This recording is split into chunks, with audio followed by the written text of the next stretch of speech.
ವೀಕ್ಷಕರೇ, ಕರ್ನಾಟಕ ಪರೀಕ್ಷಾ ಪ್ರಾಧಿಕಾರ KEA ವಿಭಾಗದಲ್ಲಿ ಖಾಲಿ ಇರುವಂತಹ 19 ಸೆಕ್ಷನ್ ಆಫೀಸರ್ ಹುದ್ದೆಗಳಿಗೆ ಅರ್ಜಿಯನ್ನು ಕರೆದಿದ್ದು 1 ಲಕ್ಷ ರೂಪಾಯಿಗೂ ಹೆಚ್ಚು ವೇತನ ಇರುವಂತಹ ಹುದ್ದೆಗಳಾಗಿರ್ತವೆ. ಈ ಹುದ್ದೆಯ ಬಗ್ಗೆ ಸಂಪೂರ್ಣ ಮಾಹಿತಿಯನ್ನು ನಿಮಗೆ ತಿಳಿಸ್ಕೊಡ್ತೀನಿ. ವಿಡಿಯೋ ಸ್ಕಿಪ್ ಮಾಡ್ದಂಗೆ ಪೂರ್ತಿ ವಿಡಿಯೋವನ್ನು ನೋಡಿ.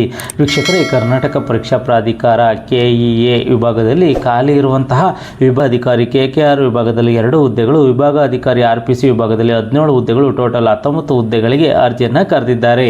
ಇದು ಸೆಕ್ಷನ್ ಆಫೀಸರ್ ಹುದ್ದೆಗಳಾಗಿರ್ತವೆ. ಅದೇ ರೀತಿ ಈ ಒಂದು ಹುದ್ದೆಗಳಿಗೆ LLB ಎಜುಕೇಷನ್ ಆಗಿರೋರು ಅರ್ಜಿಯನ್ನು ಸಲ್ಲಿಸಬಹುದಾಗಿದ್ದು 40 ವರ್ಷದೊಳಗಡೆ ಇರೋರು ಅರ್ಜಿಯನ್ನು ಸಲ್ಲಿಸಬಹುದಾಗಿರುತ್ತದೆ. ಈ ಒಂದು ಹುದ್ದೆಗಳಿಗೆ ವಯೋಮಿತಿ ಸಡಿಲಿಕೆಯನ್ನು ಸಹ ನೀಡಿದ್ದಾರೆ. 2A 2B 3A 3B ಅಭ್ಯರ್ಥಿಗಳಿಗೆ 3 ವರ್ಷಗಳ ವಯೋಮಿತಿ ಸಡಿಲಿಕೆಯನ್ನು, SC ST ಪ್ರವರ್ಗ 1 ಅಭ್ಯರ್ಥಿಗಳಿಗೆ 5 ವರ್ಷಗಳ ವಯೋಮಿತಿ ಸಡಿಲಿಕೆಯನ್ನು ನೀಡಿದ್ದಾರೆ. ಅದೇ ರೀತಿ ಈ ಒಂದು ಹುದ್ದೆಗಳಿಗೆ ಅರ್ಜಿ ಶುಲ್ಕವನ್ನು ನಾವು ನೋಡಿದರೆ ಸಾಮಾನ್ಯ ವರ್ಗ 2A 2B 3A 3B ಅಭ್ಯರ್ಥಿಗಳು 1000 ರೂಪಾಯಿಗಳ ಅರ್ಜಿ ಶುಲ್ಕವನ್ನು, SC ST ಪ್ರವರ್ಗ 1 PWBD ಅಭ್ಯರ್ಥಿಗಳಿಗೆ 500 ರೂಪಾಯಿಗಳ ಅರ್ಜಿ ಶುಲ್ಕವನ್ನು ನಿಗದಿಪಡಿಸಿದ್ದಾರೆ. ಇದು ಆನ್ಲೈನ್ ಮುಖಾಂತರನೇ ಪೇಮೆಂಟನ್ನು ಮಾಡಬೇಕಾಗಿರುತ್ತದೆ. ಈ ಒಂದು ಹುದ್ದೆಗಳಿಗೆ ಆಯ್ಕೆ ಪ್ರಕ್ರಿಯೆ ಹೇಗಿರುತ್ತೆ, ಸೆಲೆಕ್ಷನ್ ಪ್ರೋಗ್ರೆಸ್ ಯಾವ ರೀತಿ ಇರುತ್ತೆ ಅಂತೇಳಿ ನಾವು ನೋಡಿದ್ರೆ ಲಿಖಿತ ಪರೀಕ್ಷೆ, ದಾಖಲೆಗಳ ಪರಿಶೀಲನೆ, ಸಂದರ್ಶನದ ಮುಖಾಂತರ ಆಯ್ಕೆಯನ್ನು ಮಾಡ್ಕೊತಾರೆ.